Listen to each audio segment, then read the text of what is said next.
Bom, vamos falar agora sobre a crise no transporte coletivo em Teresina, que entra no terceiro dia a greve dos motoristas e cobradores. Eu peço aqui a presença do Elivaldo Barbosa.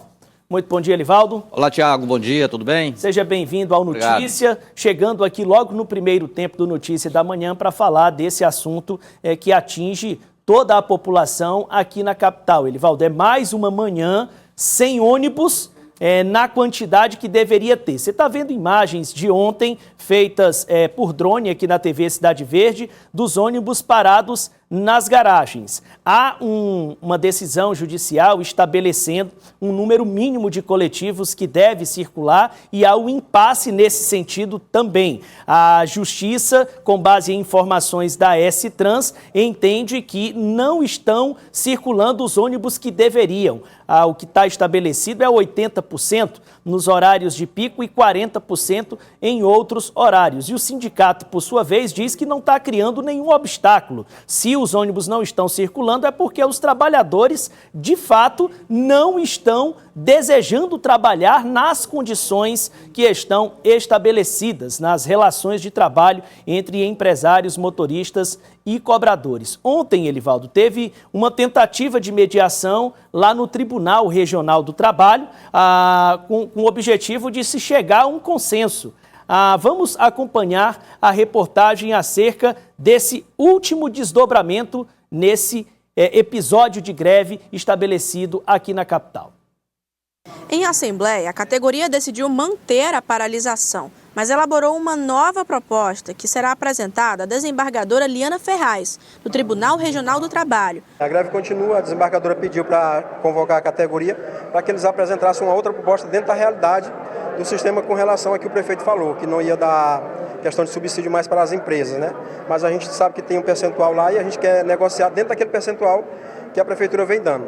Com relação à questão dos valores, eu acho que fica melhor para a desembargadora dizer quais são essas duas propostas em relação à questão de valores, mas é bem menos do que a que foi apresentada na primeira vez.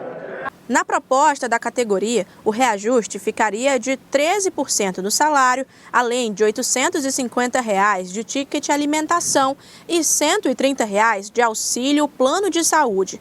Enquanto o impasse continua, a Justiça determinou que 80% da frota circule nos horários de pico e 40% no restante do dia. Enquanto a situação não se resolve e a greve continua, a S-Trans fez o cadastramento de alguns transportes alternativos. A passagem continuará custando R$ 4,00, mas sem a meia para estudantes. E o pagamento só pode ser feito via Pix ou em espécie. Eu acredito que a desembargadora tendo essas propostas, o Setut tendo a proposta, a S-Trans tendo a proposta, e eles chamando a gente para negociar, e aí eles apresentando uma proposta, eu acho que com o trabalhador, e aí a gente fazendo mais uma assembleia, pode ser que a greve seja suspensa, mas não acabar até que a gente realmente termine as negociações. Só corrigindo aqui, o que houve ontem foi uma assembleia dos trabalhadores, né, na tentativa aí de se flexibilizar, estabelecer uma nova proposta a ser apresentada, Elivaldo. Há vários impasses.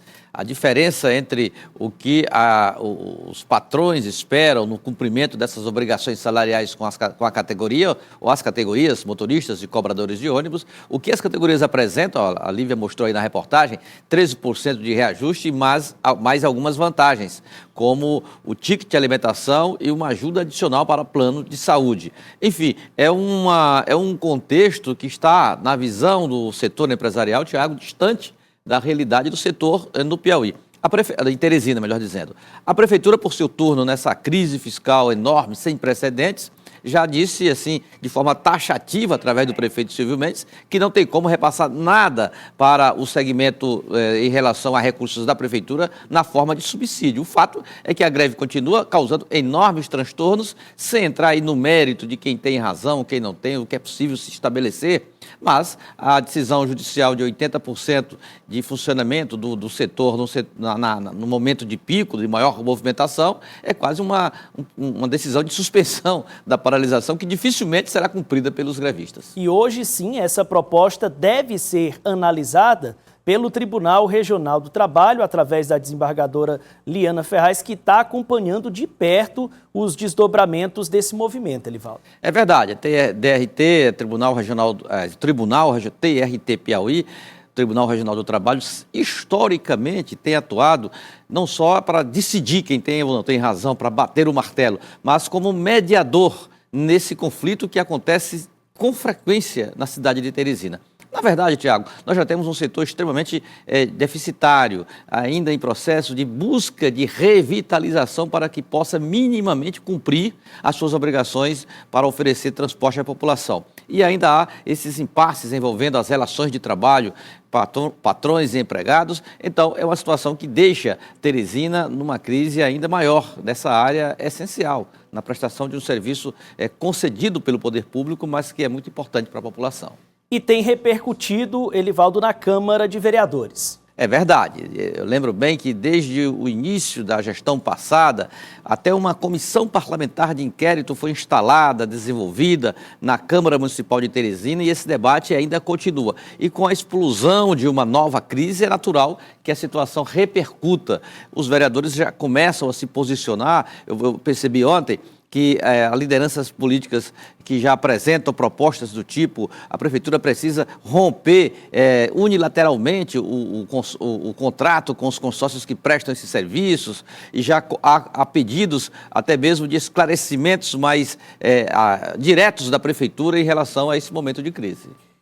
Inclusive, Elivaldo, o prefeito também tem se manifestado no sentido de dizer que o município não dispõe mais de recursos para financiar o transporte coletivo aqui na capital. Olha, se na semana passada o prefeito foi à imprensa afirmando que há um rombo na prefeitura, no Tesouro Municipal, estimado em 3 bilhões de reais, não tem como dispor de recursos, além do que já é repassado para o setor, para reforçar a área de transporte. Elivaldo, seria o transporte coletivo o tema que deve encerrar essa voz, digamos assim, uníssona dos vereadores lá na Câmara Municipal? Esse tema, o tema também da dívida da Prefeitura de Teresina, já movimenta bastante os partidos na Câmara Municipal, já há pedido de apresentação do prefeito, do ex-prefeito, para explicar essa crise financeira da Prefeitura, e já esse tema transporte coletivo também já se apresentará de forma muito mais forte, e eu tenho certeza, já dividindo águas na relação entre forças políticas representadas no parlamento da capital, Tiago. Tá certo. O Elivaldo Barbosa vai voltar ainda nessa edição do Notícia da Manhã com um ponto de vista e muitas outras informações. Dá um spoiler do que você vai trazer, Elivaldo. É verdade, Tiago. Olha, ontem a Comissão de Constituição e Justiça da Assembleia considerou legais os projetos de lei ordinária encaminhados pelo governo do Estado e que pede autorização do parlamento para várias operações de crédito. Que operações são essas? A gente vai trazer aqui o perfil desses pedidos do governo do Estado em relação a créditos para investimento e também para a rolagem da dívida que já existe no governo do Estado. E mais, Tiago, olha, o PDT nacional, com esse desembarque do governo federal, qual a repercussão nos estados? No Piauí, como fica o PDT, que integra uma aliança com o PT hoje, faz parte da base aliada, inclusive com planos para a discussão de chapa majoritária em 2026. Eu aguardo você, Elivaldo. A gente volta já, Tiago. Até daqui a pouco.